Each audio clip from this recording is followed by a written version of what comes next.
छात्रों क्या हाल है आपके? चलिए बहुत दिन के बाद हम मिले हैं, थोड़ा सा इंगेज कर हम अपनी क्लास को आगे बढ़ाते हुए आज हम शुरू करने जा रहे हैं जो हम बिहार के बारे में जो राजनीति की इतिहास कर रहे थे उसके अगले। तो अब हम उसके बाद जो पढ़ने जा रहे हैं वो है हमारा मध्यकाल। अब मध्यकाल मतलब मेडिवल पीरियड। अब मेडिवल पीरियड में हमें क्या क्या पढ़ना है, थोड़ा उसको हम लोग ध्यान देते हैं। पहला तो आ जाती है पूर्व मध्यकाल, फिर मध्यकाल, यानी पूर्व मध्यकाल का मतलब हो गया कि मध्यकाल से पहले, थोड़ा उसके बारे में देखेंगे। फिर मध्यकाल में क्या हुआ, उसके बाद इस मध्यकाल में हमें किसको देखना है तो अफगान शक्ति का उदय, मुगल कालीन बिहार, इसके बाद बिहार में कुछ सूफीवाद भी यही से क्या कहते हैं इसका भी उद्भव हुआ था।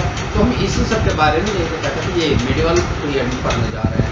तो मैंने पहला इसके बारे में कहा कि पूर्व मध्यकाल, फिर मध्यकाल में यानी मध्यकाल से पहले और फिर मध्यकाल। मध्यकाल में अफगान शक्ति का उदय को पढ़ेंगे, मुगल कालीन बिहार पढ़ेंगे और सूफीवाद। तो यही तीन चीज़ हमें मेडिवल पीरियड में पढ़ना है, ठीक है। तो चलिए इसी में हम शुरू कर रहे हैं कि हमने इससे पहले हर्षवर्धन वगैरह के बारे में बताया था, ठीक है।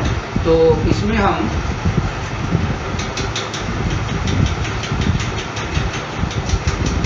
क्या करेंगे कि हर्षवर्धन की जो मृत्यु होती है वह 647 ईसा पूर्व होती है,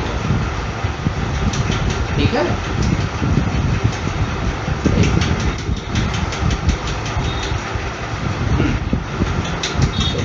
तो 647 ईसा पूर्व में क्या होती है, हर्षवर्धन की मृत्यु हो जाती है, ठीक है। थोड़ा सा डार्क कलर चाहिए, ठीक है।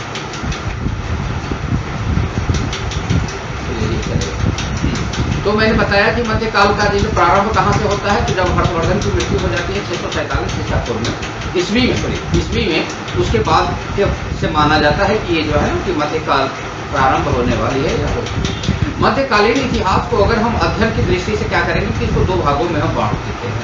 पहला होता है पूर्व मध्यकाल और मध्यकाल, यानी मध्यकाल से पहले और फिर मध्यकाल। तो पहले थोड़ा सा हम देख लेंगे कि पूर्व मध्यकाल में क्या है। पहले पूर्व मध्यकाल के बारे में हम देखते हैं, ठीक है। तो पूर्व मध्यकाल में हम आ जाते हैं। पूर्व मध्यकालीन बिहार में मूल रूप से पाल वंश, कनाट वंश, शेष वंश ने, यही तीन वंश जो था वो शासन किया था, ठीक है। और इस समय तुर्क आक्रमण का भी प्रभाव बिहार पर पड़ा था, ठीक है। तो सबसे पहले हम इसी में देखेंगे कि ये जो पाल वंश के बारे में देखते हैं। तो चलिए हमने ये पाल वंश के बारे में पता होगा कि पाल वंश की स्थापना किसने किया था, तो गोपाल ने किया था। चलिए उत्तर भारत में हर्षवर्धन के पतन के बाद और बंगाल में शशांक के पतन के बाद बिहार बंगाल के क्षेत्र में एक शक्तिशाली वंश के रूप में पाल वंश का उदय होता है, ठीक है। पाल वंश का संस्थापक गोपाल, जिसने 750 से 770 ईस्वी तक शासन किया था, ठीक है। बंगाल के सामंत एवं आम जनता के द्वारा गोपाल को शासक चुन लिया जाता है। तिब्बती इतिहासकार कहते हैं, यानी तिब्बती इतिहासकार है तारनाथ, उन्होंने कहा कि गोपाल जो है वो पुंड्रवर्धन बोगरा जिले के क्षत्रिय कुल का था। इसने बिहार में अपना शासन काफी तेजी से जैसे विस्तरित किया, यानी काफी तेजी से इसको फैलाया। और गोपाल के बाद इसका पुत्र धर्मपाल, जिसका शासन काल होता है 770 से 710 ईस्वी तक, इसने शासन किया। इसने 8वीं शताब्दी के अंतिम चतुर्थांश में कन्नौज पर आक्रमण करता है और चक्र युद्ध को कन्नौज का शासक जो था वहां का, चक्रयुद्ध नाम है वहां के राजा का, उसको नियुक्त करता है, ठीक है। पहले कन्नौज पर आक्रमण किया तथा चक्रयुद्ध जो इनका था, इनको शासक के रूप में वहां कन्नौज में नियुक्त कर देता है और एक भव्य दरबार का आयोजन करता है, ठीक है। अब ये भव्य दरबार में क्या होता है, भव्य दरबार का आयोजन किया और उत्तरापथ स्वामिनी की उपाधि धारण की। उन्होंने खुद को जो है उत्तरापथ स्वामिनी की उपाधि धारण की है। गुजरात के कवि षोडश ने 11वीं सदी में अपनी रचना उदय सुंदरी, ये नाम याद रखिएगा, उदय सुंदरी में धर्मपाल को उत्तर का स्वामी कहा है, इसीलिए उत्तरपथ स्वामी इनको कहा गया है। धर्मपाल को प्रतिहार शासक वत्सराज एवं राष्ट्रकूट शासक ध्रुव ने पराजित किया था, ठीक है, ऐसी बात नहीं थी कि धर्मभाव भी अजर अमर था, लेकिन इसको भी जैसे पराजित होना पड़ा था। ठीक है, पाल वंश का संस्थापक कौन था? गोपाल था, जिसने यहाँ से यहाँ तक शासन किया। ये कुछ पॉइंट नोटेबल पॉइंट है, इसको आप लोग नोट कर लेंगे। बंगाल के सामंतों एवं आम जनता के द्वारा गोपाल को अपना शासक चुना गया था, और उसके बाद इसका पुत्र जो है धर्मपाल हुआ है। इसके बाद पहले यहाँ का सर्वश्रेष्ठ शासक बना। और धर्मपाल के बाद जो है इस वंश का सर्वश्रेष्ठ शासक एक और आया, देवपाल, वह गद्दी पर आता है। और इसके समय पाल वंश अपने काफी, यानी जैसे क्या कहते हैं, चरमोत्कर्ष पर था, मतलब विकास की जो पराकाष्ठा होते हैं, जो लास्ट चरण जो कहते हैं ना, सीमा, वहां तक आ चुका था। उसने विस्तारवादी नीति अपनाई, और विस्तारवादी नीति जो होता है ये लोग 3 तरीके से अपनाते हैं। मैंने प्रारंभ के या इससे पहले वाले क्लास में भी आपको बताया था कि ये लोग 3 चीज का यूज करते हैं विस्तारवादी अपने साम्राज्य को विस्तार करने के लिए। एक होता है वैवाहिक संबंध, एक होता है आक्रमण, और एक होता है मित्रता। ठीक है, और इन्होंने भी क्या किया, कौन सी नीति अपनाई थी? तो विस्तारवादी नीति अपनाई थी। तथा पूर्वोत्तर में प्राग्ञ ज्योतिषपुर, उत्तर में नेपाल, और पूर्वी सागर तट तक उड़ीसा में अपने सत्ता का विस्तार कर दिया। ठीक है, इन्होंने न केवल बिहार बल्कि इधर नेपाल और उधर उड़ीसा तक इनका जो सत्ता था, राज्य जो था, वहां तक। उसने प्रतिहार शासक नागभट्ट द्वितीय तथा कंबोज के हुनों को भी पराजित किया। कुछ इतिहासकार के अनुसार उसने दक्कन के राज्यों के साथ भी संघर्ष किया। उसके समय में दक्षिण पूर्वी एशिया के साथ मैत्रीपूर्ण संबंध रहे। उसने जावा के शासक बलदेव पुत्र के अनुरोध पर नालंदा में एक विहार की देखरेख के लिए 5 गांव अनुदान दिए। बौद्ध देवपाल बौद्ध धर्म के प्रश्रयदाता के रूप में प्रसिद्ध था उस समय। अरब यात्री सुलेमान ने राजपूत एवं प्रतिहार वंश के सभी शासकों में देवपाल को सबसे ऊपर माना है। ठीक है, सबसे ऊपर मतलब सर्वश्रेष्ठ माना है। जब देवपाल की मृत्यु हो जाती है तो उसके बाद जो है मिहिरभूज एवं महेंद्रपाल शासक बनता है, और उसके काल में ही प्रतिहारों ने पूर्वी उत्तर प्रदेश और बिहार के अधिकांश क्षेत्रों पर अधिकार कर दिया। अब उतनी जैसी तो क्षमता नहीं रही होगी बाकी के जैसे शासकों में, इसलिए धीरे धीरे अब जो है ना कि दूसरी शक्तियां जो है इनके ऊपर साइड से अधिकार जमाना छीनना शुरू कर दिया। 11वीं शताब्दी में महिपाल सर्वप्रथम क्या हुआ, महिपाल जो है प्रथम शासक बना। कब बना? 11वीं शताब्दी में, जिसने पाल वंश का द्वितीय संस्थापक कहा गया था। महिपाल को जो है फिर से द्वितीय, यानी जो महिपाल वंश नीचे गिरता जा रहा था उसको फिर से संभालने का काम किसने किया था? पाल वंश ने किया था। ठीक है, इसीलिए इसको पाल वंश का द्वितीय संस्थापक भी कहा गया है। क्वेश्चन भी दे देगा आपको, पाल वंश का द्वितीय संस्थापक किसे कहा गया है। तो ये जरूरी नहीं कि हर बार गोपाल को ही उठा ले, द्वितीय संस्थापक रहेगा तो फिर महिपाल को उठा लेंगे। महिपाल ने क्या किया था? पूरे बंगाल और मगध के क्षेत्रों पर जैसा न केवल अधिकार किया बल्कि उसके कमजोर उत्तराधिकारी, यानी बाद में जो है उसके जो उत्तराधिकारी हुए वो कमजोर साबित हुए, और इसके समय में राजेंद्र चोल ने बंगाल पर आक्रमण कर दिया। ठीक है, यानी यही तो महिपाल के बाद जो है इनकी जो है लगभग आत्मा हो। कमजोर उत्तराधिकारी, इसने क्या किया था? बंगाल पर आक्रमण किया। कमजोर उत्तराधिकारी होने के कारण बंगाल में कैवर्त अधिक शक्तिशाली होते चले गए, और सेन शासकों ने उत्तरी बिहार और बंगाल के कुछ क्षेत्रों में अपना राज्य स्थापित कर दिया। पालों की शक्ति मगध के कुछ भागों में ही सिमट कर रह गई, अब वो ज्यादा दूर तक वो नहीं संभाल सकते थे। ठीक है, रामपाल इस वंश का यानी पाल वंश का अंतिम शासक बना। संध्याकर नंदी की रचना है एक रामचरित। ठीक है, रामपाल से संबंधित है। अब ये रामचरित का मतलब ये मत समझ ले आपकी रामचरित मानस यहाँ रामायण की बात नहीं हो रही है। ठीक है, चलिए इसके बाद हम देखते हैं बाद में क्या होता है कि रामपाल की भी मृत्यु हो जाती है, और गढ़ वालों ने बिहार में शाहाबाद और गया तक अपने साम्राज्य को विस्तार कर लिया, यानी कब्जा लिया। सेन शासक विजय सेन और बंगाल सेन ने भी अपनी सत्ता का विस्तार करते हुए गया के पूर्व तक अपना नियंत्रण स्थापित कर लेता है। इसी समय तुर्कों के आक्रमण बिहार में 12वीं शताब्दी के अंत तक प्रारंभ हो जाते। ठीक है, गहरवाल वंश के जो शासक थे गोविंद चंद्र के मनेर ताम्रपत में तुर्क तुरुस्क कंड नामक कर की चर्चा मिलती है। एक कर लगाई जाती है तुरुस्क दंड, और इस कर की चर्चा मिलती है। यह कर जो है इस क्षेत्र के किसानों से प्राप्त किया जाता था, और इससे तुर्कों के आक्रमण को रोकने के लिए जो साधन की जरूरत होती थी वो साधन लिया जाता था, चाहे अस्त्र हो शस्त्र हो जो कुछ भी हो, उसके आक्रमण को रोकने के लिए, उससे युद्ध लड़ने के लिए। तो ये जो है ना इस कर के रूप में लेकर और उस पर चर्चा की जाती थी। पाल शासक बौद्ध धर्म का अनुयायी था। उसने शैक्षिक संस्थानों को प्रश्रय दिया, विक्रमशिला महाविहार की स्थापना की। उसने नालंदा महाविहार को 200 गांव दान में दे दिए। उदंतपुरी और जगदल विश्वविद्यालय का भी पाल शासक के काल में स्थापित हुआ था। तिब्बत से पाल के घनिष्ठ संबंध रहे। बौद्ध विद्वानों में संतरक्षित और आतिश दीपशंकर इस काल में तिब्बत गए। बख्तियार खिलजी के अभियानों के बाद नालंदा महाविहार में शिक्षा प्राप्ति के लिए बौद्ध भिक्षु धर्मस्वामी तिब्बत से बिहार आया।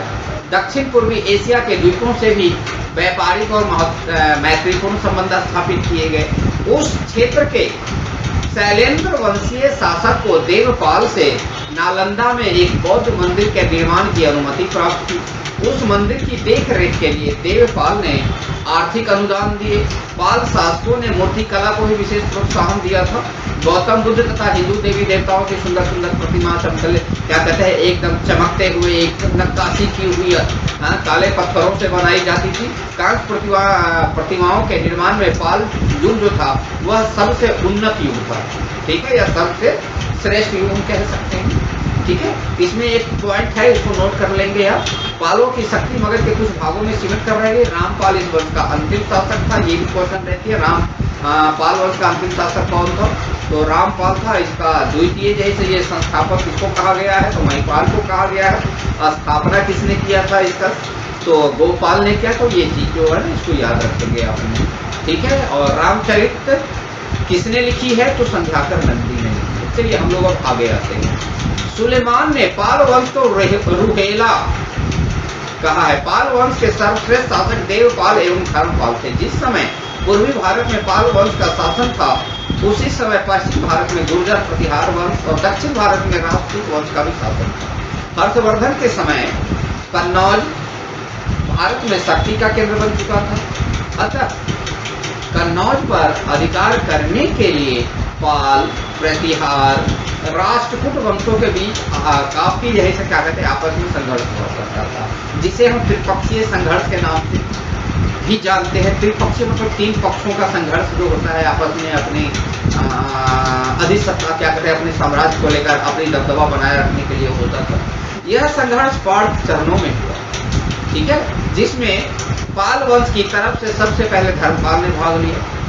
धर्मपाल का संघर्ष प्रतिहार शासक वत्सराज और राजपूत शासक ध्रुव के साथ हुआ था, जिसमें ध्रुव विजयी हुआ था। और धर्मपाल के बाद देवपाल, विक्रमपाल, नारायणपाल, ये सब ने यही त्रिपक्षीय संघर्ष में भाग लिया। यानी एक के बाद एक जैसे जैसे उनके वंश आगे बढ़ता गया इस संघर्ष में वो भाग लेते गए, ठीक है। त्रिपक्षीय संघर्ष में अंतिम रूप से गुर्जर प्रतिहार वंश की विजय होती है, लेकिन इन तीनों वंशों में सर्वाधिक दिनों तक शासन करने वाला पाल वंश ही था। इस समय बिहार एवं बंगाल क्षेत्र के गुर्जर प्रतिहार शासक जो था वह महेंद्रपाल का अभिलेख से प्राप्त होता है, उसके बारे में और विशेष जानता हूँ। चलिए इसके बाद हम आते हैं कर्नाट वंश। अब यह कर्नाट वंश में थोड़ा सा देख लेते हैं, बहुत कम चर्चाएं आपको मिलेगी बहुत सारी किताबों में। 11वीं सदी के अंत होते होते जब पाल शासक कमजोर हो चुके थे, हर चीज का एक सीमा होती है, तो जब पाल जो है कमजोर होने लगे थे तो उस समय भारत पर तुर्क आक्रमण प्रारंभ हो गए। यानी जो तुर्क से लोग जो है ना कि आक्रमण प्रारंभ कर दिए थे। भारत पर तुर्क आक्रमण जो हुआ वो 2 चरणों में हुआ था। प्रथम चरण में महमूद गजनवी तथा द्वितीय चरण में मोहम्मद गोरी का आक्रमण हुआ था, ठीक है। लेकिन महमूद गजनवी से भी पहले आक्रमण हुआ था और वो था मीर कासिम। अगर मुस्लिम भारत पर प्रथम मुस्लिम आक्रमण किसके द्वारा और किसने किया था, तो वहाँ पे उस समय नहीं था, मीर कासिम की बात आ जाएगी। ठीक है। द्वितीय जो है इसने किया था महमूद गजनवी ने, और तृतीय मोहम्मद गोरी ने। इसके बाद जो है ना कि ये गुलाम वंश की इसकी जो गुलाम होते हैं, जिसका नाम था कुतुबुद्दीन ऐबक, फिर गुलाम वंश, फिर कुतुबुद्दीन ऐबक का गुलाम, फिर उसका फिर गुलाम वंश चलती है। लेकिन इसमें बिहार का ये इसमें कितना योगदान है, इसको हम लोग देख लेते हैं। ठीक है। तो मोहम्मद गोरी का आक्रमण होता है। इस समय बिहार का पाल शासक जो कौन था, रामपाल था, यानी आखिरी शासक यही था बचा हुआ। रामपाल के समय ही गंगा के उत्तरी मैदान में तिरहुत क्षेत्र में कर्नाटक वंश का उदय होता है। इस वंश का संस्थापक नान्य देव था। 11वीं सदी में मिथिला के शासक नान्य देव का सिंहराव से प्राप्त पाषाण लेख से ही पता चलता है कि उसने ही कर्नाटक वंश की स्थापना की थी। मतलब मिथिला जो बिहार के जैसे ये दरभंगा मधुबनी क्षेत्र जो आते हैं ना, तो उस वहाँ का जो शासक था वो नान्य देव था। और कहा जाता है कि ये मिथिला के शासक जो थे नान्य देव, इसने ही कर्नाटक वंश की स्थापना किया था। ठीक है। इस वंश की जानकारी मैंने पहले भी कहा था, ये देख लेंगे। जानकारी दरभंगा जिले के भीट भगवानपुर से प्राप्त मालदेव के अभिलेख से मिलता है। ठीक है। अब हम थोड़ा सा इसको पॉइंट को भी क्या कहते हैं, कुछ इंपॉर्टेंट पॉइंट को उसको याद रख लेंगे। हरि सिंह देव एक महान समाज सुधारक के रूप में सक्रिय रहा। उसी के समय पंजी प्रबंध का विकास हुआ। फलस्वरूप पंजीकारों का एक नया वर्ग संगठित हो गया। पंजी प्रबंध मतलब खाता बही का लिखना वगैरह, लेख जो भी था ना, वो इसी समय से यहाँ पे प्रारंभ होता है। इसीलिए यह एक नया और ऐसे काम करने वाले एक नया वर्ग संगठित हो गए और इस काम में लगे रहे। चलिए नान्य देव के बारे में थोड़ा सा आते हैं। नान्य देव ने कर्नाटक वंश की राजधानी सिमरावगढ़ बनाई। कर्नाटक शासकों के शासनकाल को मिथिला का स्वर्ण युग कहा जाता है। वैनवार वंश के शासन काल तक मिथिला में स्थिरता रही, उसकी प्रगति हुई। ठीक है। नान्य देव के साथ सेन वंश के राजाओं का अक्सर युद्ध होता था आपस में। कर्नाटक वंश के शासक नरसिंह देव का संघर्ष बंगाल के सेन शासकों के साथ होता रहा। इसी कारण नरसिंह देव द्वारा तुर्कों के साथ सहयोग किया जाता है। नरसिंह देव का अधिकार तिरहुत और दरभंगा क्षेत्रों पर फैला हुआ था। कर्नाटक शासकों के साथ दिल्ली के सुल्तानों का परस्पर यानी संपर्क कंटिन्यू बना रहता था। सामान्यतः दिल्ली सल्तनत प्रांतपति जो बिहार एवं बंगाल के क्षेत्र में नियुक्त थे, कर्नाटक शासकों के नजराना प्राप्त करते थे। मतलब कुछ न कुछ उससे कर वगैरह या कुछ न कुछ पुरस्कार जो भी है, कुछ न कुछ उनको लाभ प्राप्त होता था। इस क्षेत्र पर अधिकार गयासुद्दीन तुगलक के बंगाल अभियान के क्रम में होता है। ठीक है। उस समय तिरहुत का शासक जो होता है वो कौन होता है, नरसिंह देव का। तुर्क सेना के आक्रमण का वह सामना नहीं कर सका और नेपाल की तराई क्षेत्र में क्या कहते हैं वो भाग जाते हैं। इस प्रकार उत्तरी एवं मध्य बिहार के क्षेत्रों का आपस में विलय हो जाता है। उत्तरी बिहार और मध्य बिहार दोनों आपस में मिल जाते हैं। कर्नाटक वंश का अंतिम शासक हरि सिंह होता था। ठीक है। वो 1378 ईस्वी तक कर्नाटक वंश का मूलतः अंत हो चुका था। हरि सिंह देव एक महान समाज सुधारक के रूप में सक्रिय रहे। उन्हीं के समय पंजी प्रबंध का भी विकास हुआ। फलस्वरूप पंजीकारों का एक नया वर्ग संगठित को मैंने पहले भी बताया था। स्मृति और निबंध संबंधी रचनाएं भी इस काल में बड़ी संख्या में लिखी गई और मैथिली समाज का जो रूप वर्तमान काल तक बना हुआ है, इसकी जो विशेषता इसी काल में पूरी तरह से परिपक्व विकसित हो चुकी थी और विकसित रूप धारण कर सकी। प्रसिद्ध मैथिली कवि विद्यापति की बात हम करते हैं, जो दरभंगा नरेश कृति सिंह एवं शिव सिंह के दरबार में रहते थे।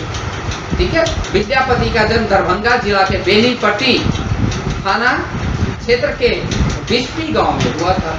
विद्यापति के पिता का नाम गणपति ठाकुर एवं माता का नाम हासिनी देवी था।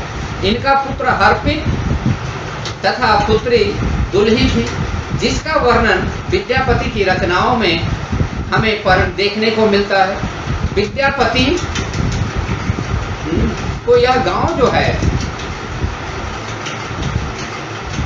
आश्रयदाता राजा शिव सिंह की ओर से उपहार में प्राप्त हुआ। परंपराओं के अनुसार विद्यापति का जन्म 1350 ईस्वी में हुआ था तथा इनकी मृत्यु 90 वर्ष की अवस्था वाजिदपुर गांव में हुई। इनकी चिता पर एक शिव मंदिर का निर्माण कराया गया था। विद्यापति को शिक्षा देने का काम हरि मिश्र ने किया।